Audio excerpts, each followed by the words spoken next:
नमस्कार दोस्तों, मेरा नाम है अंशुमन नाइक और आप सभी का बहुत बहुत स्वागत है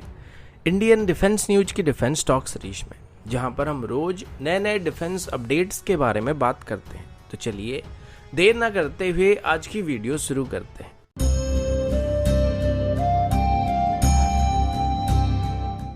आज की पहली अपडेट ब्रह्मोस मिसाइल को लेकर। आप सभी को ये बात पता होगा कि अभी भारत की तरफ से ब्रह्मोस मिसाइल को अलग अलग देशों को एक्सपोर्ट करने की कोशिश किया जा रहा है, जिसमें पहले से ही भारत की तरफ से फिलीपींस के साथ ब्रह्मोस मिसाइल के लिए एक डील को फाइनल किया जा चुका है, जिनकी डिलीवरी अगले साल तक शुरू होने वाली है। अभी तक भारत की तरफ से जो भी डील साइन किए गए थे वो सभी के सभी ब्रह्मोस मिसाइल के लैंड बेस्ड वेरिएंट को लेकर था, और अभी फिलीपींस की तरफ से ये भी बताया जा रहा है कि वो अभी ब्रह्मोस मिसाइल की इनिशियल ऑर्डर कंप्लीट होने के बाद 2023 से 24 के बीच ब्रह्मोस की नेवल वेरिएंट को भी खरीदने के लिए भारत के साथ बातचीत करने वाले हैं। और इसके अलावा इंडोनेशिया और वियतनाम जैसे देशों की तरफ से भी ब्रह्मोस मिसाइल की नेवल वर्जन को एक्वायर करने की कोशिश किया जा रहा है। इसके बाद अभी ये बात सुनने को मिल रहा है कि ब्रह्मोस की एयर लॉन्च्ड वेरिएंट को भी भारत की तरफ से भी एक्सपोर्ट करने की कोशिश किया जाएगा। अभी रशिया में चल रही आर्मी 2022 एग्जीबिशन के दौरान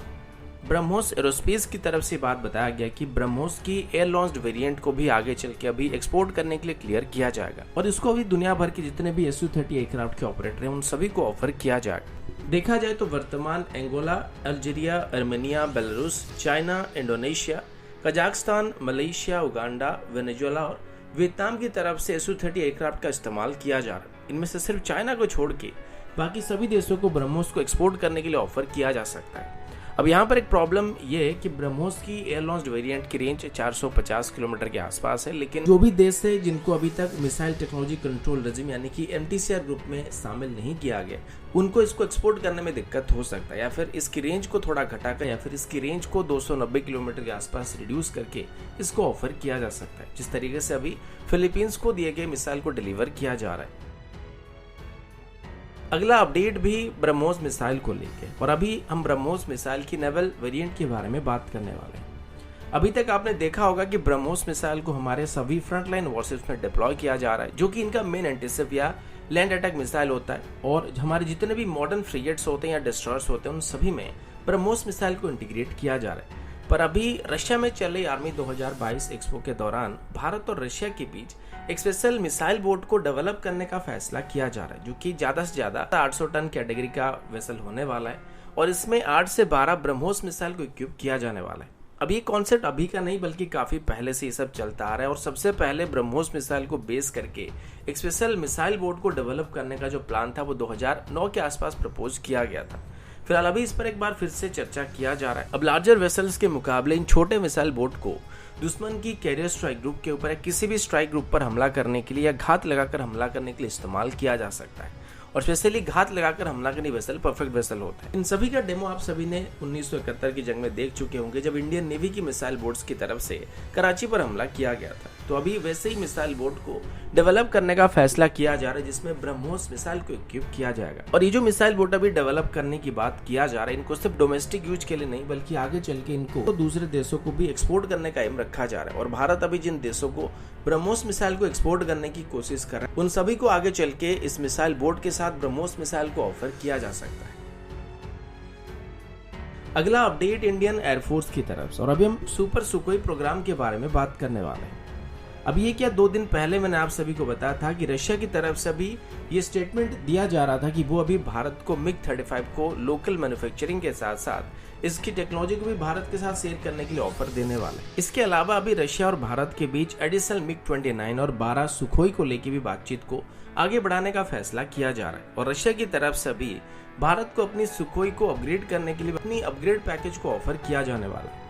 इसी बात को लेकर अभी रशिया की यूनाइटेड एयरक्राफ्ट कॉर्पोरेशन की तरफ से बताया गया कि जल्दी से ही एक रशियन डेलीगेशन टीम भारत की गश्त पर आने वाली है, जो कि बाकी सभी डील के अलावा इंडियन एयरफोर्स के साथ भारत की सुखोई को अपग्रेड करने के लिए बातचीत करने वाले हैं। अब यहाँ पर हमारे पास लगभग 272 सुखोई मौजूद है, लेकिन इन सभी को अपग्रेड नहीं किया जाएगा, क्योंकि इनिशियली जो 2 से 3 स्क्वाड्रन सुखोई को खरीदा गया था उनकी एयरफ्रेम अभी काफी पुरानी हो चुकी है और उनकी एयरफ्रेम में अभी इतना लाइफ भी नहीं बचा हुआ है, तो उनको छोड़ के बाकी सभी सुखोई को अपग्रेड करने का फैसला किया जा रहा है। और अभी करीब 150 के आसपास सुखोई को इनिशियली सुपर सुखोई प्रोग्राम में इंक्लूड किया जाएगा। अभी जो रशियन डेलीगेशन टीम भारत के गस्त पर आने वाले हैं, उनकी इस विजिट के दौरान हो सकता है इंडियन एयरफोर्स, एचएएल और रशियन टीम के बीच एक जॉइंट डिस्कशन हो सकती है, क्योंकि अभी इंडियन एयरफोर्स की तरफ से सुपर सुखोई प्रोग्राम में ज्यादातर इंडियन सिस्टम का इस्तेमाल करने का फैसला किया गया था। तो रशिया की तरफ जो रशियन रडार और इलेक्ट्रॉनिक वॉरफेयर सिस्टम एविनिक्स को ऑफर किया जा रहा है, उसमें शायद भारत की तरफ से इतना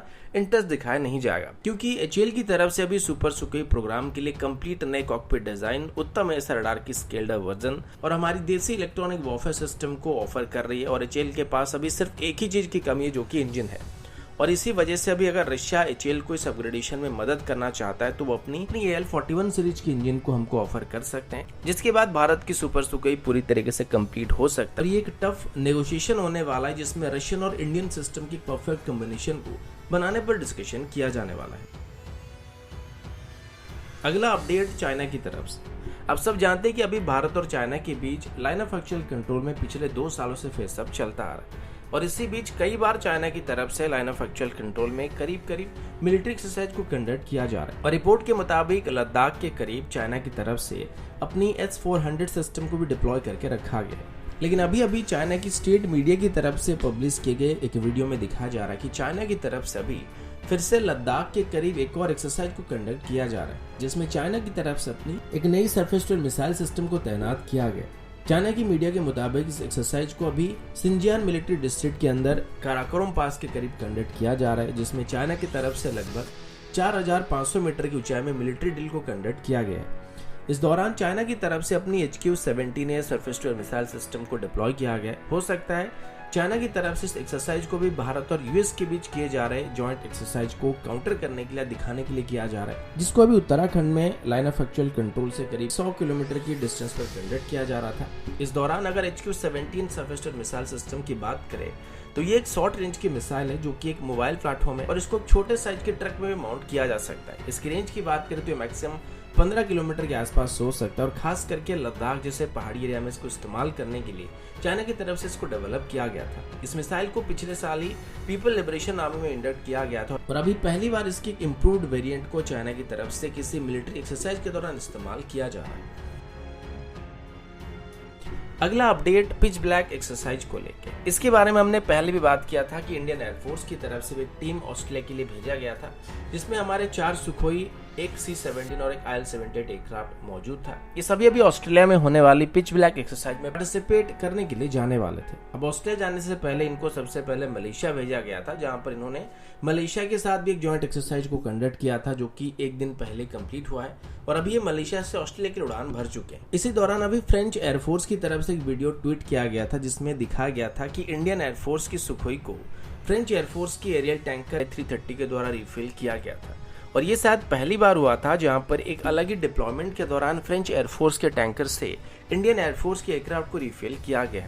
वैसे पहले भी कई बार रफाल को भारत लाते वक्त फ्रेंच एयरफोर्स के टैंकर बीच में इनको रिफिल कर चुके थे, लेकिन सुखोई फ्रेंच ओरिजिन एयरक्राफ्ट नहीं है। और अभी शायद फ्रेंच एयरफोर्स की तरफ से भारत को ये दिखाने की कोशिश किया जा रहा है कि उनकी एरियल टैंकर आसानी से इंडियन एयरफोर्स की सुखोईज को भी रिफिल कर सकते हैं, जो कि आगे चल के उनको इंडियन एयरफोर्स की एरियल टैंकर की डील को हासिल करने में मदद कर सकता है, क्योंकि अभी भारत की तरफ से ऐसे ही 6 टैंकर को एक्वायर करने का फैसला किया गया, जिनको सेम A-300 सीरीज के एयरक्राफ्ट को बेस करके बनाने का फैसला किया गया था। वैसे भारत और फ्रांस के बीच अभी काफी अच्छे रिलेशन है, तो उनकी टैंकर से हमारे एयरक्राफ्ट को रिफिल करना एक फ्रेंडली गेस्चर भी हो सकता है। तो दोस्तों, अभी के लिए इतना ही। मिलता हूँ आपसे अगले वीडियो में, तब तक के लिए जय हिंद, वंदे मातरम।